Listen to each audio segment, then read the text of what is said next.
কাল তো জগদ্ধাত্রী পুজো, তাই আজকে মাকে গয়নাগাটি পরানো হবে। আর সেই কারণে সব গয়নাগাটি বার করলাম।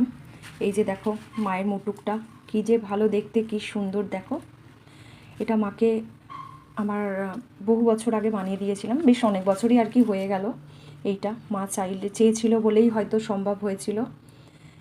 অনেক কিছু ইচ্ছে যায়, সবসময় সবটা ক্ষমতাতে হয়তো হয় না, তবে এটুকু মানি, বিশ্বাস করি মা চাইলে অনেক না হওয়া কিছুও হয়তো সম্ভব।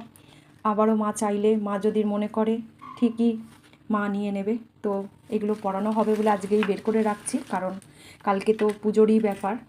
আর হারটা দেখো, এই হারটাও মাকে বানিয়ে দিয়েছিলাম।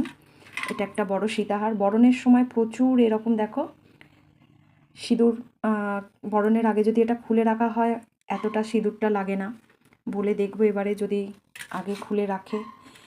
এগুলো সব পরিষ্কার করে দেবো।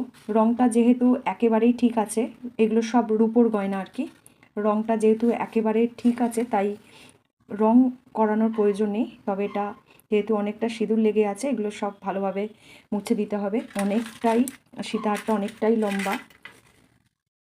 আরও অনেক কিছু ইচ্ছা যায়, দেখা যাক পরবর্তীকালে মা যদি কখনো চায় যে আমার থেকে কিছু নেবে, নিশ্চয়ই মা সেই আশীর্বাদ, সেই সুযোগ আমাকে দেবে।